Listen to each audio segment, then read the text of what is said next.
ശരിക്കും ഗുരുവിൻ്റെ ചരിതം പഠിക്കണമെങ്കിൽ, ഗുരുവിൻ്റെ ദർശനം പ്രാവർത്തികമാക്കണമെങ്കിൽ, ഗുരു ചെയ്ത മഹാഗുരുവിൻ്റെ ആ പുണ്യഭൂമി, ഗുരു വന്ന് പ്രതിഷ്ഠ നടത്തിയിട്ടുള്ള ക്ഷേത്രങ്ങൾ, ഗുരുവിൻ്റെ ശിഷ്യന്മാർ പ്രതിഷ്ഠ നടത്തിയിട്ടുള്ള ഈ ക്ഷേത്രങ്ങളിലൂടെയൊക്കെ നമ്മളൊന്ന് സഞ്ചരിക്കണം. വെറുതെ നമ്മൾക്ക് തൊഴുവാൻ വേണ്ടി അല്ല ഗുരു ക്ഷേത്രം പ്രതിഷ്ഠിച്ച് തന്നിരിക്കുന്നത്.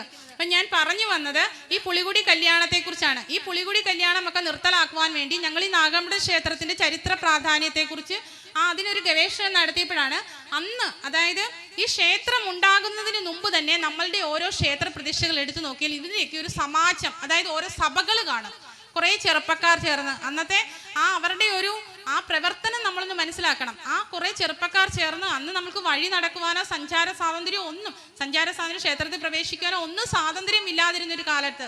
കാരണം നമുക്കൊരു ക്ഷേത്ര പ്രതിഷ്ഠ നടത്തുവാനോ ഒരു യോഗം കൂടുവാനോ ഒന്നും നമ്മൾക്ക് അവിടെ അനുവാദമില്ല. ആ ഒരു കാലഘട്ടത്തിലാണ് ഇവരൊരു സമാജം രൂപീകരിച്ചത്. അതായത് നാഗമ്പട ക്ഷേത്രത്തിന് ഇതിനു മുമ്പൊരു സമാജമായിരുന്നു. ആ സമാജം എന്ന് പറയുന്നത് ആചന്ദ്രധാര പ്രക്ഷോഭിനി സമാജമായിരുന്നു. ആ സമാജത്തിൽ ഒരു 10-16 ചെറുപ്പക്കാർ ചേർന്ന് ആ സമാജം രൂപീകരിക്കുകയും ആ സമാജം രൂപീകരിച്ചിട്ട് അതിനൊരു സെക്രട്ടറിയെ നിയമിതനാക്കും.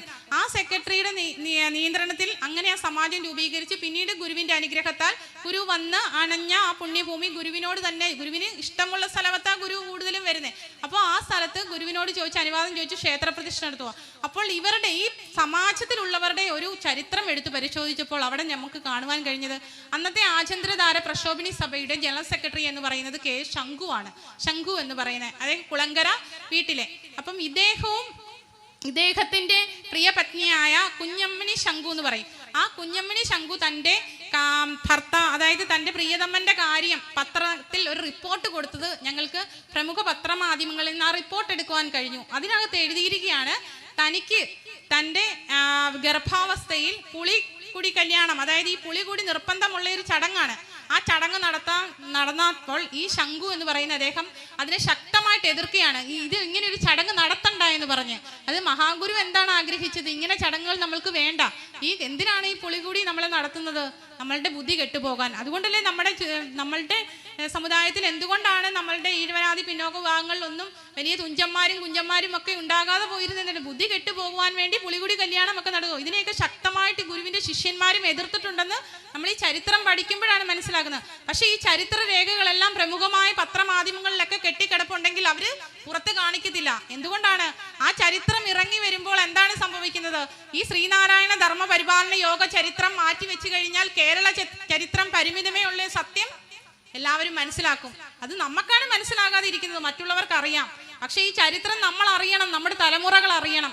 അങ്ങനെ ആ പുളികുടി കല്യാണമൊക്കെ നിർത്തലാക്കുവാൻ വേണ്ടി ഗുരുവിനോടൊപ്പം ചേർന്ന് നിന്ന് ശക്തമായി ഇങ്ങനെ ഓരോ സമാജങ്ങളൊക്കെ രൂപീകരിച്ച് ഇവരൊക്കെ പ്രവർത്തിച്ചിട്ടുണ്ട്. അതുപോലെ തന്നെ മാറുമറയ്ക്കൽ, ചാന്നാർ ലഹള, ഇതൊക്കെ നമ്മൾ സോഷ്യൽ സ്റ്റഡീസ് പുസ്തകത്തിൽ, അതായത് ചരിത്രം പഠിക്കുമ്പോൾ നമ്മൾ വായിച്ചു പോയിട്ടുണ്ട്. താണിശ്ശേരി ലഹളയെക്കുറിച്ചും അതുപോലെ ചാന്നാർ ലഹളയെക്കുറിച്ചൊക്കെ. ഇതിൻ്റെയൊക്കെ ചരിത്രം നമ്മൾ അറിയണം. അന്നൊക്കെ നമ്മൾക്ക് വസ്ത്രം ധരിക്കുവാൻ, ഒരു മേൽമുണ്ട് ധരിക്കുവാൻ നമ്മൾക്ക് അവകാശമില്ലായിരുന്നു. പക്ഷേ 10-20 റൗക്കുകൾ തയ്പ്പിച്ചിട്ട് അത് എന്താ പറയുന്നത്, അവരെ കൊണ്ട് നിർബന്ധിച്ചിടിപ്പിക്കും. അത് സ്ത്രീകൾ ഇടുന്നവരെ ഇടാത്തവരെ കളിയാക്കുന്ന ഒരു സമ്പ്രദായം ഇന്ന് നമ്മളൊന്ന് ചിന്തിച്ചു പോലും നമുക്ക് നോക്കാൻ പറ്റുമോ? ഇന്ന് നമ്മളൊക്കെ മനോഹരമായ വസ്ത്രം ധരിച്ച് ഇഷ്ടമുള്ളത് ധരിച്ച് എവിടെ വേണമെങ്കിലും നമ്മൾ എന്തെല്ലാം സ്വാതന്ത്ര്യമാണ് നമുക്ക് ലഭിച്ചത്.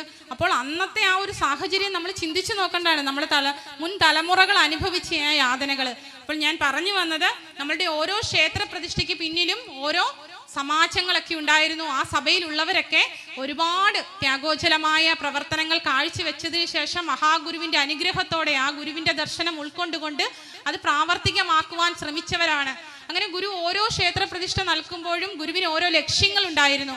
അത് നമുക്ക് ക്ഷേത്ര പ്രതിഷ്ഠ 1888 മഹാഗുരു ശിവപ്രതിഷ്ഠ നടത്തി തരുമ്പോൾ നമുക്ക് എന്തായിരുന്നു നമ്മുടെ സാഹചര്യം? ക്ഷേത്രപ്രവേശനം നിഷിബ്ധമായിരുന്ന ഒരു കാലഘട്ടമായിരുന്നു.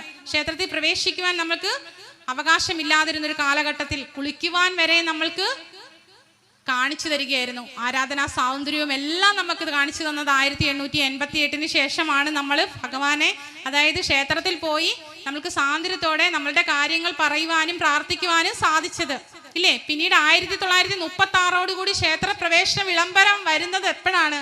എത്രയോ വർഷങ്ങൾക്ക് ശേഷമാണ്. എന്തുകൊണ്ടാണെന്നുകൂടെ നിങ്ങളൊന്ന് ചിന്തിക്കണം. അതായത് ഏറ്റവും കൂടുതൽ വിവാഹങ്ങൾ ഉള്ളവർ ആരാണ്? അവരെല്ലാവരും ക്ഷേത്രം പിഴഞ്ഞ് അവരുടെ ക്ഷേത്രത്തിൽ മാത്രം പോയാൽ എന്തായിരിക്കും അവസ്ഥ? ഇതൊക്കെ ചിന്തിക്കേണ്ട കാര്യമാണ്. നമ്മൾ അതൊന്നും പറയുവാൻ നിൽക്കുന്നില്ല.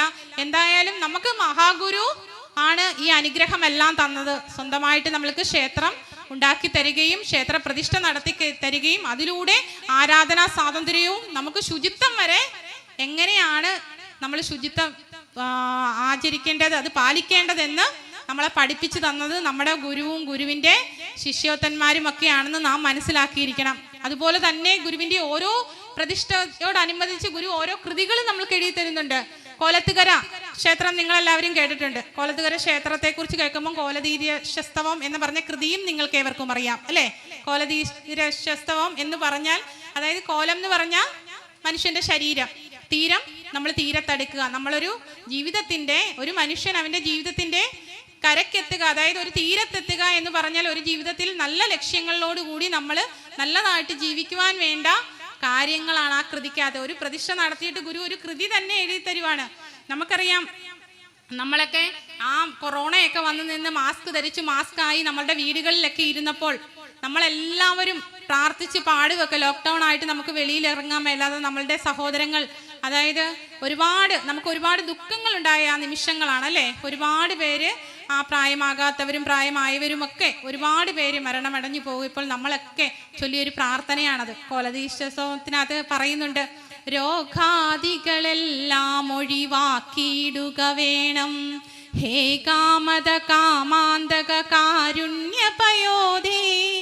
ആ സൗഖ്യം വരുവാൻ വേണ്ടി മഹാഗുരു നമ്മൾക്ക് കൃതികൾ വരെ തന്നിരിക്കുകയാണ് അല്ലേ? നമ്മളുടെ ജീവിതത്തിൽ എന്തെങ്കിലും ഒരു അസുഖങ്ങൾ വന്നാലോ, നമ്മളുടെ ഇന്ദ്രിയങ്ങൾ പല വഴിക്ക് സഞ്ചരിക്കുമ്പോൾ അതിനെ അടക്കി നിർത്തുവാനും ഒക്കെയാണ് ഗുരു ഓരോ ക്ഷേത്ര പ്രതിഷ്ഠയിലൂടെയും ഒക്കെ ഗുരുവിൻ്റെ ലക്ഷ്യം അതായിരുന്നു.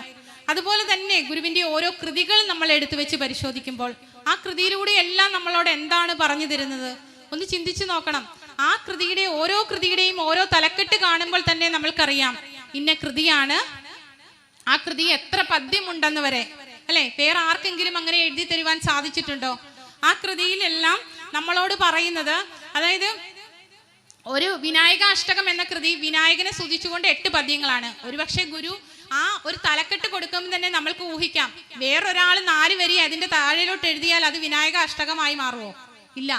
ആരെങ്കിലും ഒരു 4 വരിയും കൂടെ എഴുതിയാൽ അത് അഷ്ടകമല്ല. അപ്പം മഹാഗുരു ഗുരുവിന്റെ കൃതികളിൽ പറഞ്ഞിരിക്കുന്നത് നമ്മളുടെ ജീവിതത്തിൽ നമ്മൾ ഉടനീളം എന്താണോ പാലിച്ചു പോകേണ്ടത്, നമ്മൾ എങ്ങനെയാണോ ജീവിക്കേണ്ടത്, ഓരോ കൃതി എടുത്ത് പരിശോധിക്കുമ്പോഴും ഓരോ ദേവതാ സങ്കല്പത്തിൽ തന്നിരിക്കുന്ന ഓരോ കൃതിയും നമ്മൾ പ്രാർത്ഥിക്കുമ്പോൾ നമ്മൾക്കറിയാം അതിൽ എന്താണ് മഹാഗുരുവിൽ എത്തി നിൽക്കുകയാണ്, അവിടെ എത്തിച്ചേരുകയാണ്, ആ പരബ്രഹ്മത്തിൽ എത്തിച്ചേരുകയാണ് നമ്മൾ. അപ്പോൾ അതിനൊരു മാറ്റം ഉണ്ടാകരുതെന്ന് വിചാരിച്ചായിരിക്കും ഒരുപക്ഷെ ഗുരുവിൻ്റെ ഓരോ കൃതിക്കും ഓരോ തലക്കെട്ട് തന്നെ നമുക്ക് തന്നിരിക്കുന്നത്.